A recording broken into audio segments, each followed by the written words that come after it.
Figured I might do a couple videos on each one of these vehicles I got here. So do one here on the CrewCab. So this is 81 CrewCab, see, and these were built for the Air Force. They were runway trucks, plow trucks mostly. So this one is special because it has the 75 to 79 bed tank, and it also has the 81 and up main tank, the newer plastic ones. This one's all rusted out, so I don't use it, but it's there. So it came with the 318. Somebody swapped in a 71 440, which is the high compression version. I think it makes like 380 foot-pounds or something like that. It's a puller, that's for sure.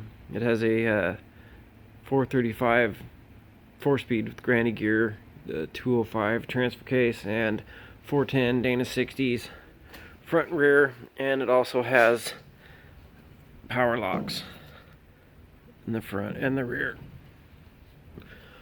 It has a 6-inch I think all this is the Jungle Gym stuff from Ram Charger Central, that guy. This is all custom made bracketry. It has the factory springs in it, which are a little bit wore out. So you got some spacers here for the park brake cables, which I had to end up cutting because they're all dicked up from being pulled on too much. So you got an extended brake line here. You got BDS shocks in the back. Yeah, this one. This was a military truck. This was a sales code for some Chrysler stuff. These are the heavy duty winch points, I think they call them. I had to look up the sales code, but I put some D-rings through here. Factory hitch. Let's see. Still has drums on the back. Haven't decided if I'm going to do the disc swap on that yet, but right now what we're working on is oh, light in here sucks. Exhaust manifold cracked, exploded, and also I discovered that there is a unique situation here with this. The previous owner tried to fix this themselves and drilled it out with the manifold on and stuck a tap in there and put this 5/16 stud in there, and it's all dicked up. So I'm gonna weld this stud in, which I'll make a separate video on. See, we got more of this. This is just a sticker. I don't know what that's all about, but this is more of the Jungle Gym stuff. So the problem I ran into was drive shaft angle. So the drive shaft transfer case output basically points up, and so this comes with the double cardan, the front U-joint, and since it's lifted so much, it ended up destroying the front U-joint, which we'll take a look at here in a second. But I'm working on trying to figure out how I'm going to do this. So I put some I can't see it, some 3-degree shims in there, and it kind of helped a little bit, but it's still dicked up. See, we got the crossover steering conversion here, so that bolts into the kingpin with that big old chunk of metal there, and it's got the double stabilizer. If you've ever had death wobble on your Jeep, you've never experienced it like you will on this. So it's got a dual 2.5 into a single 3. The muffler's all blown up because of an ignition issue that we had. So another thing I have is the steering reinforcement, the plate that goes on the back there. This box is actually off a 85 Ram Charger. We were out wheeling with this thing, and dude only had 2 bolts in it. I think one of them was loose, and it actually broke the ear off of the steering box, which over the course of the last 10 years magically survived here as my computer spacer. So yeah, it just broke clean off. So we had to fix that on the trail, which was unpleasant. Alright, so climbed up on the ladder here. Woo! So there we go. 440, and it came with points, and so we converted it to the newer style. And this is a gigantic mess here because the guy that owned it before me and the guy that owned it before him just kind of went to town on some of this stuff.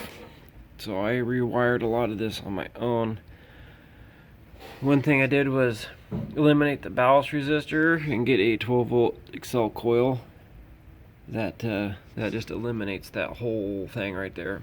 So this right here is a fuse box out of my Escort that I cut out before I scrapped it. And what I did was, that little box down there is normally the starter relay. So what I did was use the cooling relay here on this fuse box as the starter relay, and just bypassed all this old stuff, because this is old Mopar that sat, which doesn't help. So this has 3-core radiator, which if you ever looked one of these up new, they're about $600. This is a sales code, super cooling, and it also has a super heat sales code in there too, because this truck was built for Alaska. See, I got a Edelbrock on there. It came with a Holly, which I immediately ripped off and threw in the garbage. Put a phenolic spacer on there because this thing gets hot, especially when you're pulling firewood. It's like the stories of the old 413s in the trucks where they'd drive them, pull over at the gas stations at night, pop the hood, and they would be glowing.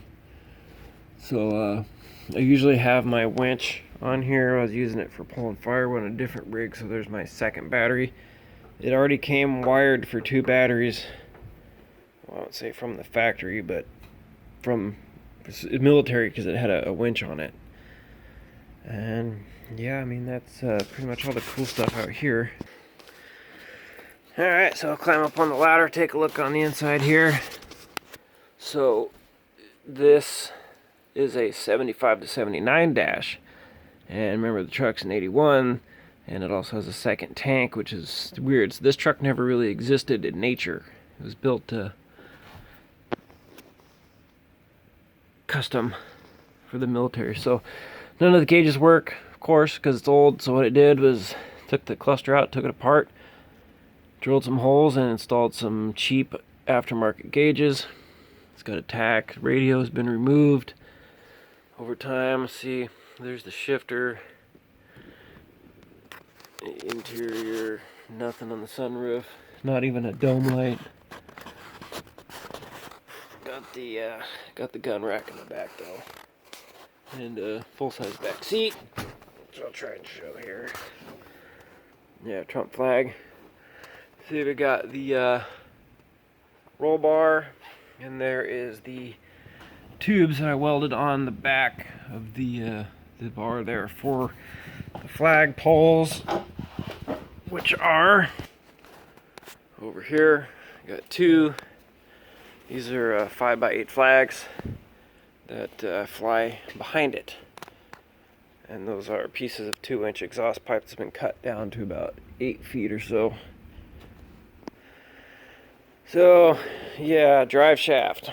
So the problem is, it's at such a steep angle that it hits here, it hits here, here, and here, and the U-joint out here just got hammered. Come on. From the extreme angle. So this actually was at such an angle that it was basically binding up, and it actually kind of damaged the front bearing in the transfer case. So we're gonna have to fix that as well. So I don't know what I'm gonna do about this drive shaft problem. I have to look into that in the future, but I'm going to cut this here and make a short segment of how I'm going to fix the exhaust stud.